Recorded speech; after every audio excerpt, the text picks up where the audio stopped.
Dear student, in the last lecture we have seen gravitation. विद्यार्थी मित्रांनो, मागच्या तासाला कोणी गुरुत्वाकर्षण म्हणजे काय याच्याविषयीची असणारी काही माहिती जी आहे तर ती माहिती त्या ठिकाणी पाहिली. Then we have seen force and motion. त्याच्यानंतर आपण असणारे काही बल आणि गती याच्याविषयीची माहिती पाहिली. त्याच्यामध्ये आपण न्यूटनचे असणारे काही गतिविषयक असणारे काही 3 नियम जे आहेत तर त्या 3 नियमांचा त्या ठिकाणी विचार त्या ठिकाणी आपण केलेला आहे. Then we have seen circular motion and centripetal force. त्याच्यानंतर आपण त्या ठिकाणी असणारे काही वर्तुळाकार अशा प्रकारची असणारी काही गती आणि अभिकेंद्रकीय बल याच्याविषयीची असणारी काही माहिती जी आहे तर ती माहिती आपण त्या ठिकाणी मागील तासाला त्या ठिकाणी पाहिली. त्याच्यानंतर पुढे आपल्याला पाहिजे केपलर्स लॉ.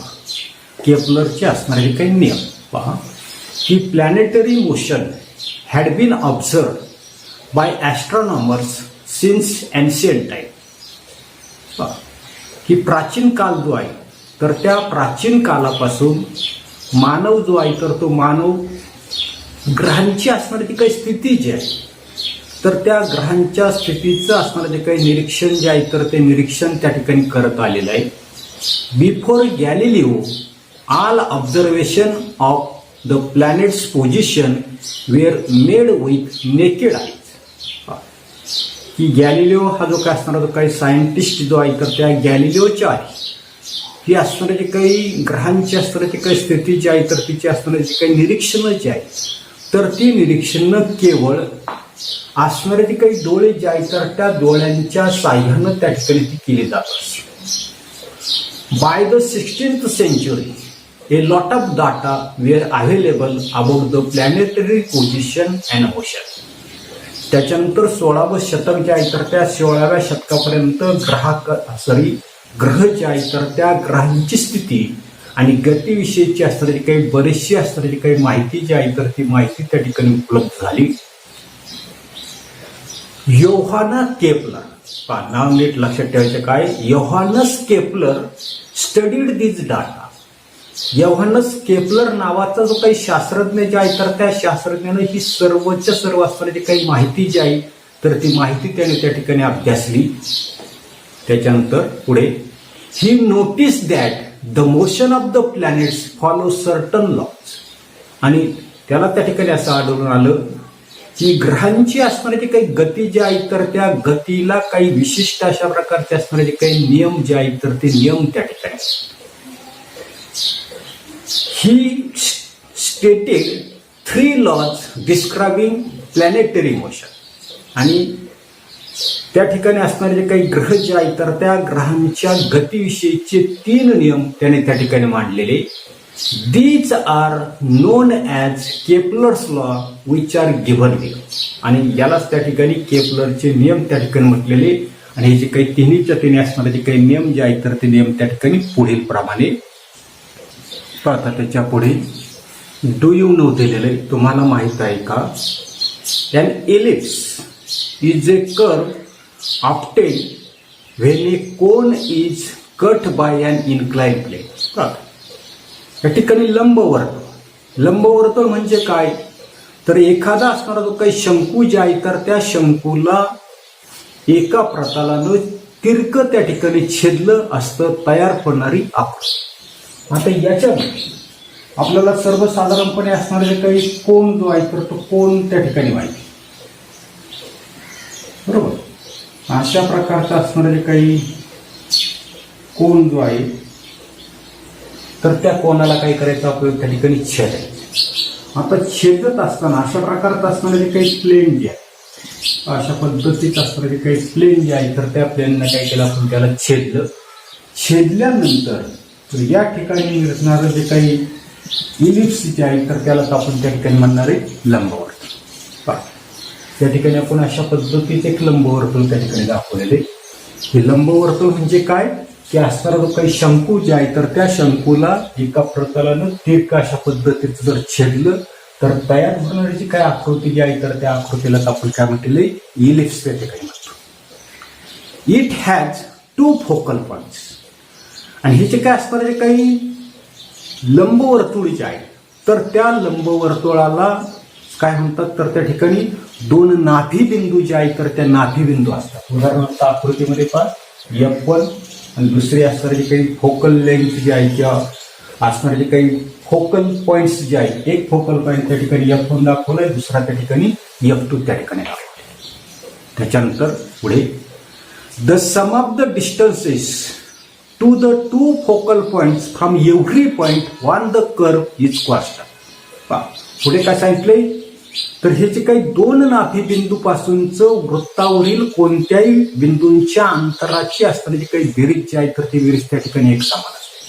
हे F1 आणि F2 हे जे काही दोन बिंदू जे आहेत तर त्या दोन बिंदूपासून काय सांगितलेलं आपल्याला, तर या दोन नाभिबिंदू पासूनच्या वृत्तावरील कोणते असताना जे काही बिंदू जे आहेत जे अंतर जे आहे तर त्या अंतरांची बेरीज जी आहे तर ती बेरीज कशी असते, समान त्या ठिकाणी असते. आता समान असते म्हणजे नेमकं काय असते पहा पुढे, F1 and F2 are the two focal points of the ellipse as shown in the figure. मगाशी सांगितल्याप्रमाणे आकृतीमध्ये F1 आणि F2 अशा प्रकारचे दोन त्या ठिकाणी नाभिबिंदू जे आहेत तर ते नाभिबिंदू त्या ठिकाणी आकृतीमध्ये दाखवलेले आहेत.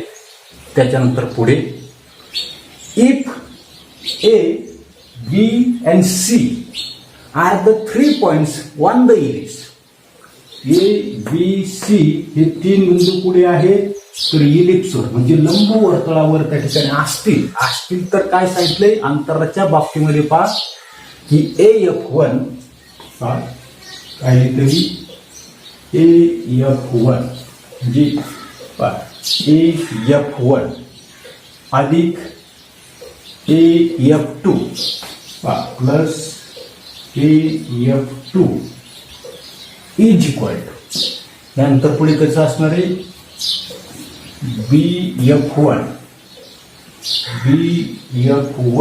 प्लस पुढे काय म्हणणार आपण BF2 इज इक्वल टू, तिसरा पॉइंट राहिला आपला CF1 प्लस CF2 असं त्या ठिकाणी आपल्याला सांगता येतंय. याच्यानंतर पुढे आपल्याला पाहिजे केपलर्स फर्स्ट लॉ. काय पाहिजे, केपलर्स फर्स्ट लॉ. परीक्षेच्या दृष्टीनं तिन्हीच्या तिन्ही असणारे जे काही केपलरचे नियम जे आहेत तर ते नियम त्या ठिकाणी परीक्षेला विचारले जातात, हे लक्षात ठेवा. केपलरचा फर्स्ट नियम काय सांगितलंय, the orbit of a planet is an ellipse with the sun at one of the foci. काय सांगता येईल की ग्रहाची असणारी जी काही कक्षा जी आहे ती लंबवर्तुळाकार असून त्या ग्रहाच्या एका नाभीवर त्या ठिकाणी असते. काय लिहिता येईल आपल्याला, द ऑर्बिट सांगितलंय, the orbit of a planet, the orbit of the planet is an ellipse,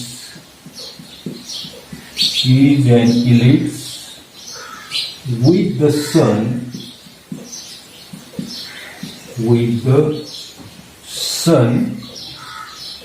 at one of the foci, focus जे आहे तर त्याचं त्या ठिकाणी अनेक वचन आहे फोकल.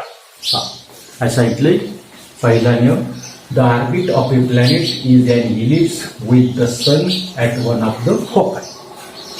ग्रहाची असणारी काही कक्षा जी आहे तर ती ग्रहाची कक्षा कशी आहे, इलिप्स म्हणजे लंबवर्तुळाकार असून सूर्यद्वाय करतो, सूर्य पुढे असणारे वन ऑफ द फोकाय म्हणजे एक असणारे जे काही नाभी जी आहे तर त्या नाभीवर त्या ठिकाणी असतो. अशा प्रकारचा पहिला नियम त्या ठिकाणी. आता या ठिकाणी आकृती आहे आपल्याकडं. काय सांगितले, the figure 1.4 shows the elliptical orbit of a planet revolving around the sun. ही असणारी काही आकृती जी आहे तर त्या आकृतीमध्ये काय दाखवले आपण, the orbit of a planet moving around the sun. आकृतीमध्ये ग्रहाची या ठिकाणी ग्रह दाखवले, या ग्रहाची सूर्यद्वारे तर त्या सूर्याभोवती काय दाखवलं आपण? सूर्याभोवती परिभ्रमणाची असणारी जे काही लंबवर्तुळाकार अशा प्रकारची कक्षा जी आहे तर ती कक्षा त्या ठिकाणी आकृती जी आहे तर त्या आकृतीमध्ये त्या ठिकाणी दाखवली. बरोबर. त्याच्यानंतर पुढे the position of the sun is indicated by S. या ठिकाणी रेड मध्ये दाखवले पहा. सूर्याची असणारी जी काही स्थिती जी आहे तर ती स्थिती कशाने दाखवली पुणे? यस हे जे काही अक्षर जे आहे तर त्या यस अक्षरानं त्या ठिकाणी दाखवले. येते. त्याच्यानंतर पुढे आता त्याच्यानंतर केपलर्स सेकंड लॉ.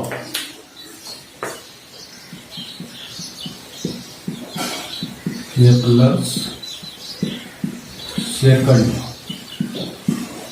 आता केपलरचा असणारा जो काही दुसरा नियम काय सांगितलाय पहा. The line joining the planet and the sun sweeps equal areas in equal interval of time. काय सांगितलेलं आहे की ग्रहाला सूर्याशी जोडणारी जी काही सरळ रेषा ही समान कालावधीमध्ये काय करते? समान क्षेत्रफळ त्या ठिकाणी व्यापन करते. येते. तेच मी त्या ठिकाणी फायावर लिहितोय. काय सांगता येईल? Second law. The line joining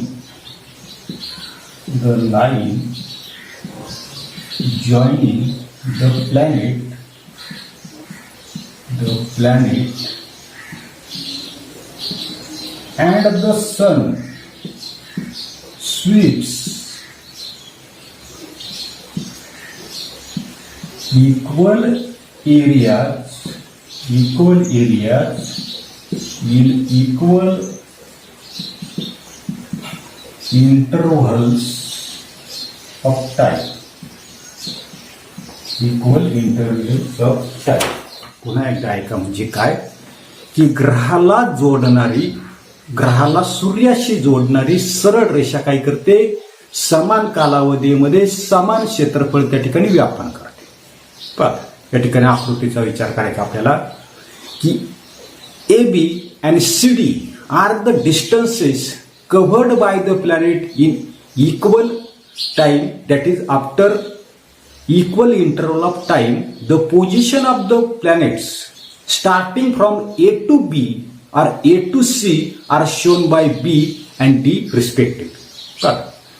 आकृती जी आहे तर त्या आकृतीमध्ये ए बी डिस्टन्स काय या ठिकाणी ए बी डिस्टन्स आहे. बरोबर. त्याच्यानंतर पुढे काय सांगितलं आपल्याला? सी डी डिस्टन्स आहे. पुन्हा एकदा आहे का ए बी डिस्टन्स या ठिकाणी प्लॅनेट आहे. हा प्लॅनेट काय करता दिसतोय तर हे असणारे जे काही इलिप्स जे आहे तर त्या इलिप्स सारखं म्हणजे लंबवर्तुळाकार सूर्याभोवती त्या ठिकाणी फिरताना म्हणजे या ठिकाणी ए बी आणि सी डी ही हा ठिकाणी असणारा काही प्लॅनेट जो आहे तर त्या प्लॅनेटनं समान कालावधीमध्ये काय केलेले आहे? कापलेली त्या ठिकाणी अंतर आहेत. म्हणजे समान कालावधीनंतर ए पासून आणि सी पासून, ए पासून कुठं जाते? बी पर्यंत. सी पासून कुठं जाते? डी पर्यंत त्या ठिकाणी जाते. बरोबर. म्हणजे ए व सी पासून असलेलं ग्रहाचं असणारं ते काही स्थान जे आहे तर ते स्थान आपण क्रमशः त्या ठिकाणी बी ने दाखवले आणि इथे मात्र कशाने दाखवले? डी ने त्या ठिकाणी दाखवले. बरोबर. त्याच्यानंतर पुढे the straight line A S and C S sweeps equal area in equal interval of times, that is area A S B and C S D are equal. काय सांगितलं की आकृतीमध्ये दाखवल्याप्रमाणे ए एस. आता ए एस तुम्हाला त्या ठिकाणी मी दाखवतो. उदाहरण त्या ठिकाणी पहा. हे ए एस अंतर. बरोबर. A S. त्याच्यानंतर दुसरं कोणतं सांगितलं आपल्याला? C S. हे ए एस अंतर हे असणार आहे जे काही सी एस अंतर. म्हणजे आकृतीमध्ये दाखवल्याप्रमाणे एएस आणि सी एस या सरळ रेषेमध्ये एका कालावधीमध्ये समान क्षेत्रफळ जे आहे तर ते समान क्षेत्रफळ त्या ठिकाणी व्यापताना दिसतात. म्हणजेच काय होता दिसतंय की एएसबी निळ्या अक्षरामध्ये मी त्या ठिकाणी दाखवलेले. एएसबी हे असणार जे काही क्षेत्रफळ आणि दुसरं कोणतं दायित्व CSD असं डॉट डॉटच्या साईडने त्या ठिकाणी ते क्षेत्रफळ जे आहे तर ते क्षेत्रफळ त्या ठिकाणी येते. त्याच्यानंतरचं पुढचं आपल्याला पाहिजे Kepler's third law.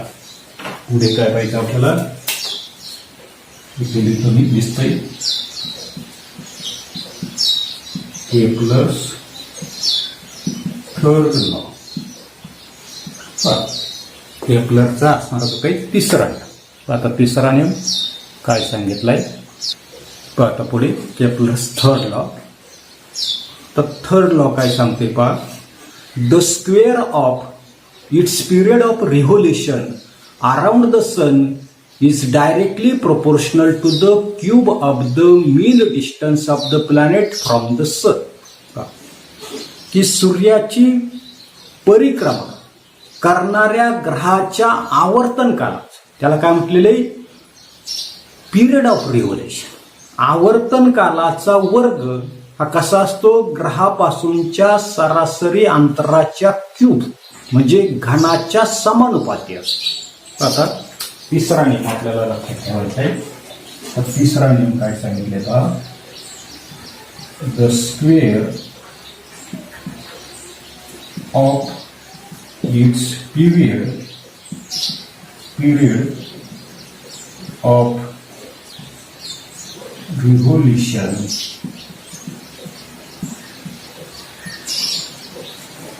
Around the sun is directly proportional to its cube of mean distance of a point from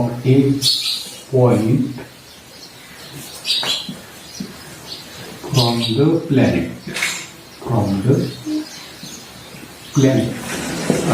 काय सांगितलं तरी फ्रॉम द काय सांगितलेले पुन्हा याचा पा, मीन डिस्टन्स, आपली जरा थोडीशी चुकत होते, mean distance of a planet आहे ते, of a planet from the sun. पुन्हा एकदा सांगते मी पहा, की सूर्याची परिभ्रमण करणाऱ्या ग्रहाच्या आवर्तन कालात असणारा जो काही वर्ग जो आहे हा कसा असतो, ग्रहाच्या सूर्यापासूनच्या सरासरी अंतराच्या समानुपाती त्या ठिकाणी असतो. Thus if small R is the average distance of the planet from the sun. काय सांगितलंय, ही स्मॉल आर जे आहे तर ते स्मॉल आर काय सांगितलंय, ॲव्हरेज डिस्टन्स ऑफ द, काय सांगितलेले, ही average distance of a planet from the sun. बरोबर, स्मॉल आर म्हणजे काय, तर त्या ठिकाणी आपल्याला सांगता येईल की स्मॉल आर म्हणजे काय, तर त्या ठिकाणी सूर्यापासून तो असणारा जो काही ग्रह जो आहे तर त्या ग्रहाचं सरासरी अंतर. आणि पुढे आपल्याला त्या ठिकाणी असणारं काही capital T is the period of revolution. Capital T is the period of revolution. Capital T काय आहे, तर त्याचा असणारा जो काही आवर्तन काल जो आहे तर तो आवर्तन. आता पहा काय सांगता येईल, काय सांगितलंय, the square of its period of the revolution. The square of the revolution काय सांग दाखवलंय, पी, त्याचा काय सांगितलंय, स्क्वेअर.